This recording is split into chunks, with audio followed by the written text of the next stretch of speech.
मधुबन के बाबा,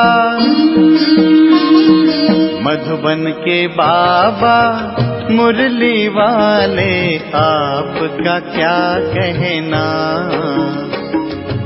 आपका क्या कहना। ओम शांति। आज 19 अप्रैल 2025 के साकार मधुर महावाक्य है। आज मीठे मीठे बाप दादा बोले, मीठे बच्चे बेहद बाप के साथ सदा वफादार रहो तो पूरी माइट मिलेगी, माया पर जीत होती जाएगी। बाबा कहते मीठे बच्चे बेहद बाप के साथ सदा वफादार रहो तो पूरी माइट मिलेगी, माया पर जीत होती जाएगी। बाबा ने आज प्रश्न पूछा है कि बाप के पास मुख्य अथॉरिटी कौन सी है और उसकी निशानी क्या है। उत्तर में बाबा कहते बाप के पास मुख्य है ज्ञान की अथॉरिटी। ज्ञान सागर है, इसलिए तुम बच्चों को पढ़ाई पढ़ाते हैं, आप समान नॉलेजफुल बनाते हैं। तुम्हारे पास पढ़ाई की एम ऑब्जेक्ट है, पढ़ाई से ही तुम ऊंच पद पाते हो। मुरली का गीत है बदल जाए दुनिया। ओम शांति। भक्त भगवान की महिमा करते हैं। अब तुम तो भक्त नहीं हो, तुम हो उस भगवान के बच्चे। तुम तो भगवान के बच्चे बन गए हो, वह भी वफादार बच्चे चाहिए। हर बात में वफादार रहना है। स्त्री की सिवाय पति के अथवा पति की सिवाय स्त्री के और तरफ दृष्टि जाए तो उनको भी बेवफा कहेंगे। अब यहाँ भी है बेहद का बाप, उनके साथ बेवफादार और वफादार दोनों रहते हैं। वफादार बनकर फिर बेवफादार बन जाते हैं। बाप तो है हाईएस्ट अथॉरिटी, ऑल माइटी है ना, तो उनके बच्चे भी ऐसे होने चाहिए। बाप में ताकत है, बच्चों को रावण पर जीत पाने की युक्ति बतलाते हैं, इसलिए उनको कहा भी जाता है सर्वशक्तिमान। तुम भी शक्ति सेना हो ना, तुम अपने को भी ऑल माइटी कहेंगे। बाप में जो माइट है वो हमको देते हैं, बतलाते हैं कि तुम माया रावण पर जीत कैसे पा सकते हो, तो तुमको भी शक्तिवान बनना है। बाप है ज्ञान की अथॉरिटी, नॉलेजफुल है ना। जैसे वो लोग अथॉरिटी हैं शास्त्रों की, भक्ति मार्ग की, ऐसे अब तुम ऑल माइटी अथॉरिटी नॉलेजफुल बनते हो। तुमको भी नॉलेज मिलती है। यह पाठशाला है, इसमें जो नॉलेज तुम पढ़ते हो उससे ऊंच पद पा सकते हो। यह एक ही पाठशाला है, तुमको तो यहाँ पढ़ना है और कोई प्रार्थना आदि नहीं करनी है। तुम्हें पढ़ाई से वर्षा मिलता है, एम ऑब्जेक्ट है। तुम बच्चे जानते हो कि बाप नॉलेजफुल है, उनकी पढ़ाई बिल्कुल डिफरेंट है। ज्ञान का सागर बाप है तो वही जाने, वही हमको सृष्टि के आदि मध्य अंत का नॉलेज देते हैं, दूसरा कोई दे न सके। बाप सम्मुख आकर ज्ञान दे फिर चले जाते हैं। इस पढ़ाई की प्रारब्ध क्या मिलती है वह भी तुम जानते हो। बाकी जो भी सत्संग आदि हैं वह गुरु गोसाई हैं, वह सब है भक्ति मार्ग के। अब तुमको ज्ञान मिल रहा है, यह भी जानते हैं कि उनमें भी कोई यहाँ के होंगे तो निकल आएंगे। तुम बच्चों को सर्विस की भिन्न भिन्न युक्तियाँ निकालनी है, अपना अनुभव सुनाकर अनेकों का भाग्य बनाना है। तुम सर्विसेबल बच्चों की अवस्था बड़ी निर्भय, अडोल और योग युक्त चाहिए। योग में रहकर सर्विस करो तो सफलता मिल सकती है। बच्चे, तुम्हें अपने को पूरा संभालना है, कभी आवेश आदि ना आए, योग युक्त पक्का चाहिए। बाप ने समझाया है, वास्तव में तुम सब वानप्रस्थी हो, वाणी से परे अवस्था वाले। वानप्रस्थी अवस्था अर्थात वाणी से परे घर को और बाप को याद करने वाले। इसके सिवाय और कोई तमन्ना नहीं। हमको अच्छे कपड़े चाहिए, ये सब है चीची तमन्नाएं। देह अभिमान वाले सर्विस कर ही नहीं सकेंगे, देही अभिमानी बनना पड़े। भगवान के बच्चों को तो माइट चाहिए, वह है योग की। बाबा तो सभी बच्चों को जान सकते हैं ना, बाबा झट बता देंगे कि यह खामियां निकालो। बाबा ने समझाया है, शिव के मंदिर में जाओ, वहाँ तुमको बहुत मिलेंगे। बहुत हैं जो काशी में जाकर वास करते हैं, समझते हैं काशीनाथ हमारा कल्याण करेगा। वहाँ तुमको बहुत ग्राहक मिलेंगे, परंतु इसमें बड़ा श्रूढ़ बुद्धि चाहिए। गंगा स्नान करने वालों को भी जाकर समझा सकते हैं और मंदिरों में भी जाकर समझाओ। गुप्त वेश में जा सकते हो, हनुमान का मिसाल। हो तो वास्तव में तुम ना, जुतियों में बैठने की बात नहीं है, इसमें बड़ा समझू सा आना चाहिए। बाबा ने समझाया है कि अभी कोई भी कर्मातीत नहीं बना है, कुछ न कुछ खामियां ज़रूर है। तुम बच्चों को नशा चाहिए कि यह एक ही हट्टी है, यहाँ सबको आना है। एक दिन यह सन्यासी आदि सब आएंगे, एक ही हट्टी है तो जाएंगे कहाँ? जो बहुत भटका हुआ होगा उनको ही रास्ता मिलेगा और समझेंगे कि ये एक ही हट्टी है। सबका सदगति दाता एक बाप है ना। ऐसा जब नशा चढ़े तब बात है। बाप को यही होना है ना कि मैं आया हूँ पतितों को पावन बनाए, शांति धाम सुख धाम का वर्षा देने। तुम्हारा भी यही धंधा है, सबका कल्याण करना है। यह है पुरानी दुनिया। इनकी आयु कितनी है? थोड़े टाइम में समझ जाएंगे। यह पुरानी दुनिया खत्म होनी है।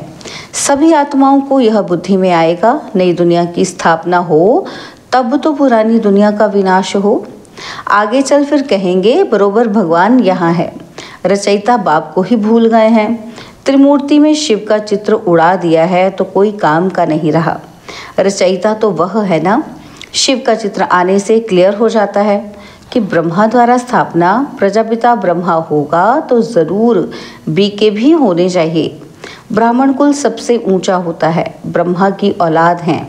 ब्राह्मणों को रचते कैसे हैं यह भी कोई नहीं जानते।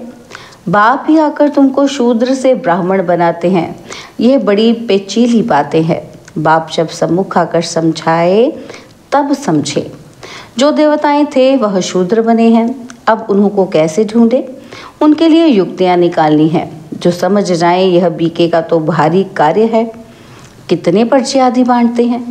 बाबा ने एरोप्लेन से पर्चे गिराने के लिए भी समझाया है। कम से कम अखबार जितना एक कागज़ हो, उसमें मुख्य पॉइंट्स सीडी आदि भी आ सकती है। मुख्य है अंग्रेज़ी और हिंदी भाषा। तो बच्चों को सारा दिन ख्यालात रखनी चाहिए कि सर्विस को कैसे बढ़ाएं।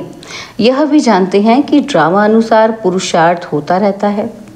समझा जाता है ये सर्विस अच्छी करते हैं, इनका पद भी ऊंच होगा। हर एक एक्टर का अपना पार्ट है। यह भी लाइन ज़रूर लिखनी है। बाप भी इस ड्रामा में निराकारी दुनिया से आकर साकारी शरीर का आधार ले पार्ट बजाते हैं। अभी तुम्हारी बुद्धि में है कि कौन कौन कितना पार्ट बजाते हैं, तो यह लाइन भी मुख्य है, सिद्ध कर बतलाना है। यह सृष्टि चक्र को जानने से मनुष्य स्वदर्शन चक्रधारी बन चक्रवर्ती राजा विश्व का मालिक बन सकते हैं। तुम्हारे पास तो सारी नॉलेज है ना। बाप के पास नॉलेज है ही गीता की, जिससे मनुष्य नर से नारायण बनते हैं। फुल नॉलेज बुद्धि में आ गई तो फिर फुल बादशाही चाहिए। तो बच्चों को ऐसे ऐसे ख्याल कर बाप की सर्विस में लग जाना चाहिए। जयपुर में भी यह रूहानी म्यूजियम स्थायी रहेगा। लिखा हुआ है, इनको समझने से मनुष्य विश्व का मालिक बन सकते हैं। जो देखेंगे एक दो को सुनाते रहेंगे। बच्चों को सदा सर्विस पर रहना है। मम्मा भी सर्विस पर है, उनको मुकर्रर किया था। यह कोई शास्त्रों में है नहीं कि सरस्वती कौन है। प्रजापिता ब्रह्मा की सिर्फ एक बेटी होगी क्या? अनेक बेटियां अनेक नाम वाली होंगी ना। तो वह फिर भी एडॉप्ट थी, जैसे तुम हो। एक हेड चला जाता है तो फिर दूसरा स्थापन किया जाता है। प्राइम मिनिस्टर भी दूसरा स्थापन कर लेते हैं। एबल समझा जाता है तब उनको पसंद करते हैं, और फिर टाइम पूरा हो जाता है तो फिर दूसरों को चुनना पड़ता है। बाप बच्चों को पहला मैनर्स यही सिखलाते हैं कि तुम किसी का रिकॉर्ड कैसे रखो। अनपढ़े जो होते हैं उनको रिकॉर्ड रखना भी नहीं आता है। जो जास्ती तीखे हैं तो उनका रिकॉर्ड सबको रखना ही है। बड़ों का रिकॉर्ड रखने से वह भी सीख जाएंगे। अनपढ़े तो बुद्धू होते हैं। बाप ने भी अनपढ़ों को आकर उठाया है। आजकल फीमेल को आगे रखते हैं। तुम बच्चे जानते हो कि हम आत्माओं की सगाई परमात्मा के साथ हुई है। तुम बड़े खुश होते हो कि हम तो विष्णुपुरी के मालिक जाकर बनेंगे। कन्या का बिगड़ देखे भी बुद्धि योग लग जाता है ना। तो यह भी आत्मा जानती है, यह आत्मा और परमात्मा की सगाई वंडरफुल है। एक बाप को ही याद करना पड़े, वो तो कहेंगे गुरु को याद करो, फलाना मंत्र याद करो। यह तो बाप ही सब कुछ है। इन द्वारा आकर सगाई कराते हैं, कहते हैं मैं तुम्हारा बाप भी हूँ, मेरे से वर्षा मिलता है। कन्या की सगाई होती है तो फिर भूलती नहीं है, और तुम फिर भूल क्यों जाते हो? कर्मातीत अवस्था को पाकर वापस तो कोई जा ना सके। जब साजन पहले चले फिर बारात जाए। शंकर की बात नहीं, शिव की बारात है। एक है साजन, बाकी सब है सजनिया। तो यह है शिव बाबा की बारात। नाम रख दिया है बच्चे का। दृष्टांत दे समझाया जाता है। बाप आकर गुलगुल बनाए सबको ले जाते हैं। बच्चों जो काम चिता पर बैठे पतित बन गए हैं, उनको ज्ञान चिता पर बिठाए गुलगुल बनाकर सभी को ले जाते हैं। यह तो पुरानी दुनिया है ना। कल्प कल्प बाप आते हैं, हम छीछी को आकर गुलगुल बनाए ले जाते हैं। रावण छीछी बनाते हैं और शिव बाबा गुलगुल बनाते हैं। तो बाबा बहुत युक्तियाँ समझाते रहते हैं। अच्छा, मीठे मीठे सिकिलदे बच्चों प्रति माता पिता बाप दादा का याद प्यार और गुड मॉर्निंग। रूहानी बाप की रूहानी बच्चों को नमस्ते। हम रूहानी बच्चों की रूहानी बाप दादाजी को दिलवा जान सिकवा प्रेम से नमस्ते। ओम शांति। प्यारे बाबा, मीठे बाबा, मेरे बाबा, शुक्रिया बाबा, शुक्रिया बाबा, शुक्रिया। धारणा के लिए मुख्य सार है।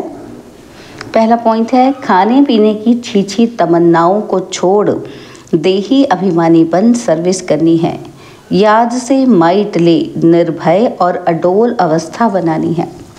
सेकंड पॉइंट है, जो पढ़ाई में तीखे होशियार हैं उनका रिगार्ड रखना है। जो भटक रहे हैं उनको रास्ता बताने की युक्ति रचनी है। सबका कल्याण करना है।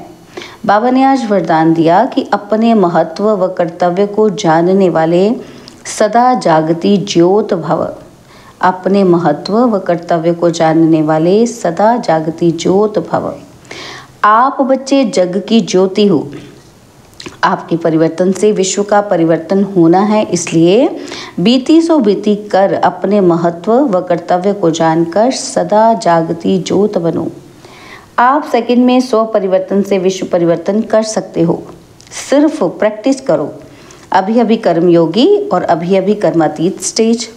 जैसे आपकी रचना कछुआ सेकंड में सब अंग समेट लेता है, ऐसे आप मास्टर रचता समेटने की शक्ति के आधार से सेकंड में सर्व संकल्पों को समाकर एक संकल्प में स्थित हो जाओ। स्लोगन है, लवलीन स्थिति का अनुभव करने के लिए स्मृति विस्मृति की युद्ध समाप्त करो। लवलीन स्थिति का अनुभव करने के लिए स्मृति विस्मृति की युद्ध समाप्त करो। आज मातेश्वरी जी के भी मधुर महावाक्य सुनेंगे। तो मातेश्वरी जी समझा रही हैं कि आधा कल्प ज्ञान ब्रह्मा का दिन और आधा कल्प भक्ति ब्रह्मा की रात। मातेश्वरी जी कहती हैं कि आधा कल्प है ब्रह्मा का दिन और आधा कल्प है ब्रह्मा की रात। अब रात पूरी हो, सवेरा आना है। अब परमात्मा आकर अंधियारे की अंत कर सोझरे की आदि करता है। ज्ञान से है रोशनी और भक्ति से है अंधियारा। गीत में भी कहते हैं ना कि इस पाप की दुनिया से दूर कहीं ले चल, चित्त चैन जहाँ पावे। ये है बेचैन दुनिया, यहाँ चैन नहीं है। मुक्ति में ना चैन है ना बेचैन है। सत्युग त्रेता है चैन की दुनिया, जिस सुखधाम को सभी याद करते हैं। तो अब तुम चैन की दुनिया में चल रहे हो, वहाँ कोई अपवित्र आत्मा जा नहीं सकती। वह अंत में धर्मराज के डंडे खाए कर्म बंधन से मुक्त हो शुद्ध संस्कार ले जाते हैं, क्योंकि वहाँ ना अशुद्ध संस्कार होते ना पाप होता है। जब आत्मा अपने असली बाप को भूल जाती है तो यह भूल भुलैया का अनादि खेल हार जीत का बना हुआ है। इसलिए अपन इस सर्वशक्तिवान परमात्मा द्वारा शक्ति ले विकारों के ऊपर विजय पहन 21 जन्मों के लिए राज्य भाग्य ले रहे हैं। अच्छा, ओम शांति। बाबा के अव्यक्त इशारे कंबाइंड रूप की स्मृति से सदा विजयी बनो। बाबा कहते हैं, मुझ रूह का करावनहार वह सुप्रीम रूह है। करावनहार के आधार पर मैं निमित्त करने वाला हूँ। मैं करनहार, वह करावनहार है। वह चला रहा है, मैं चल रहा हूँ। हर डायरेक्शन पर मुझ रूह के लिए संकल्प, बोल और कर्म में सदा हजूर हाजिर है, इसलिए हजूर के आगे सदा मैं रूह भी हाजिर हूँ। सदा इसी कंबाइंड रूप में रहो। अच्छा, ओम शांति।